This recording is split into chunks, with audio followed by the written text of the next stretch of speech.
Now, what I'm about to tell you happens in every sport every few years. The fans, the media, they get together and they anoint what is called the next great one. Now, this is the athlete that's going to dominate a sport over the next decade or so. This is the athlete that's going to be compared to previous greats and even be compared to current greats.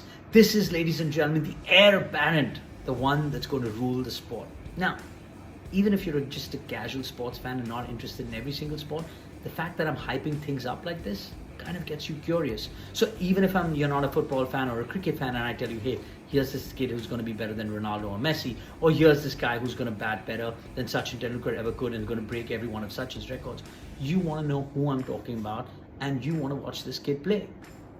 Well, ladies and gentlemen, an heir apparent has been announced. This time it is in tennis.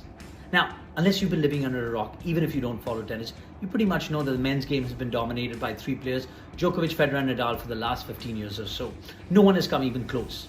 But now an heir apparent has been announced. Of course, I am talking about the young Spaniard, Carlos Alcarez.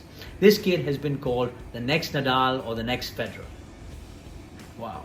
We didn't say that this kid has got a bright future. We didn't say that he's got the potential to be world number one. We said he's the next Nadal or the next Federer. All these guys have done is won 41 Grand Slams between them. And this guy Carlos has not gone past the quarterfinals of any Grand Slam that he's ever played in. But hey, that's just the way the anointing happens. That's how great ones are announced. Now, I don't have a problem if you're doing that. And I hope to God that Carlos Alcaraz is the next great one because I'm a big fan and I think the sport needs to move on from the big three. But let's just hold on a second. If you're doing this for hype or to build a narrative or to build a story or to build viewership, that's fine.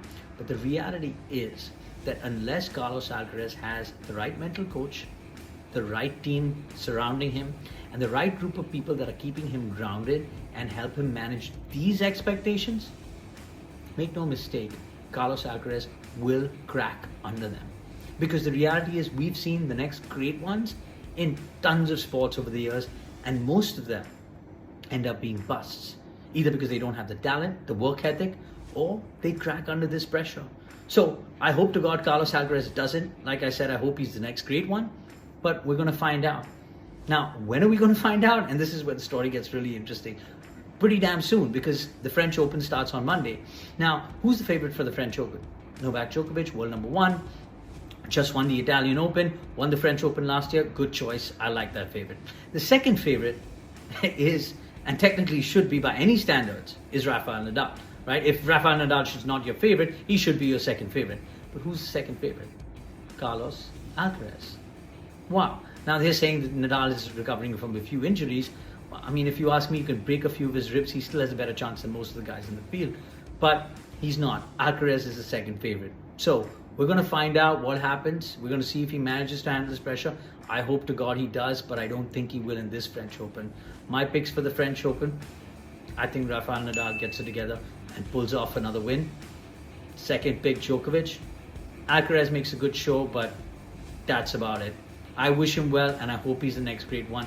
But maybe, just maybe, we should wait for about him to win about 7 Grand Slams, so that way he's only about 13 or 14 behind these guys till we anoint him and start comparing him to them.